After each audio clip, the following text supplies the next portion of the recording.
welcome back. Now joining us via Skype to provide insight on what a Trump presidency means for the U.S., the rest of the world, and of course Indonesia is Vriens and Partners Senior Associate Brian Kraft. Hello, Brian. Hi, Florian. Good evening. Thank you for joining us. And so, Brian, the whole world was watching today, like I said earlier, with bated breath. 75% of the global community wants to see Hillary wins this election.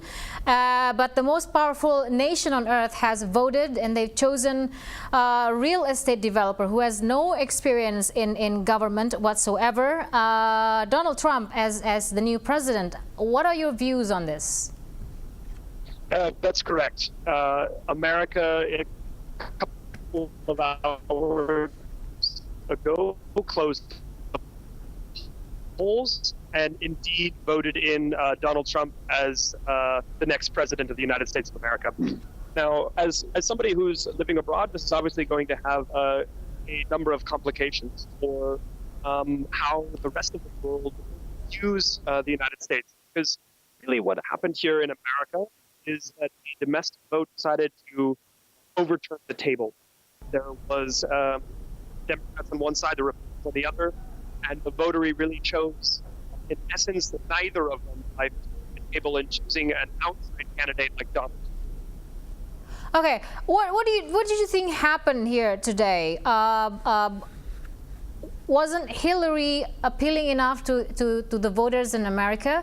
A theory says that there's a lot of voters out there earlier who are maybe ashamed of admitting that they will be voting Donald Trump, and because his policies, which is seen as more nativism, protectionism, is more appealing to them, and feeling that they could get their jobs back, there's a sense of security. These are the people who feel that they have been marginalized by the globalization.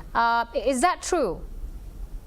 Absolutely. So there's a couple of factors that are weighing in here, how this was actually possible. How somebody like Donald Trump was able to rise against all probability and win the election. One of them is exactly what you said. A lot of very disgruntled Americans who are not pleased with where the economy is. They're not pleased that their mother, the generations before them, are earning more than them.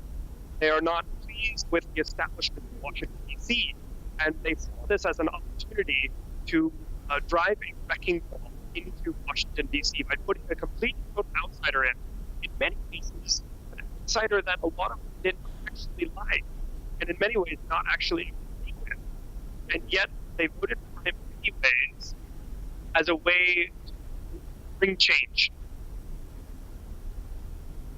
All right. Now, Trump's policy, build a $25 billion wall in your border with Mexico, cut ties with Iran, closer ties with Russia. We have no clear idea of his pivot towards Asia. So within the next 100 days of his administration, which do you think will be his priority? And are we actually looking at a wall being built between the U.S. and Mexico here? I really do not think so. It's an incredibly expensive wall, and it's an incredibly strategic rhetorical mechanism. Most likely, we're going to see a lot of that type of rhetoric fade away, and Trump downplay a lot of those. They're very populist ideas, but they're not very thought through. He never really proposed how he's going to finance that if Mexico is unwilling to pay for that bulk. So there are many policies that up, which were very popular to many of the Rust Belt America, the constituency that he really needed to win. But now that he has won, the real question is, how much is he going to back off some of these improbable, unlikely, and just impossible policies that he used to launch himself into this position? Okay, it's a clean sweep by the Republicans, the House and the Senate, and there's a big gap between Hillary's numbers and Clinton's, Trump's numbers. What do you think will happen to Obama's policy moving forward? That is a huge question mark, Florian. That is something that we are all asking ourselves, because technically, Donald Trump has the authority to sit down and unwrite a lot of the executive orders, in fact, all of the executive orders that were put into place during the Obama administration for the past 8 years. Now, he can do that because those were executive orders put in place by the administration. Because you remember, Obama was facing a majority-run Congress, and so he operated largely with presidential decree. And Trump can underwrite those as fast as Obama was able to write. So it's possible that we will see a tracking of what the Obama administration did. Now, if he stays true to the rhetoric that he was using throughout the campaign, he will indeed backtrack his policies. But if I have to guess, I would think that he will be actually a bit cautious than the rhetoric that we've heard throughout the campaign. I can only hope. All right. Now, one of the other high-profile issues that Trump has always been bringing forward in his campaign is that tearing up agreements such as NAFTA, TPP. What does this mean for the United States of America and the rest of the world, for the fact? Well, what it means is aggregate costs.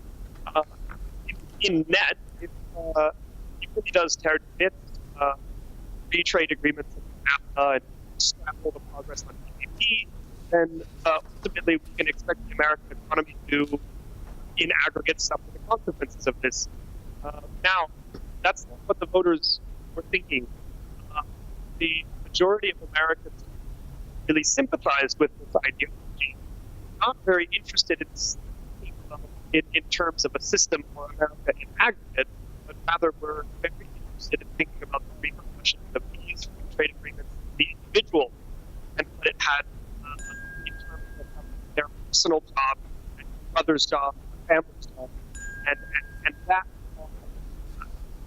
perhaps we will see some more jobs as Trump would suggest, but I don't really see the economics behind that.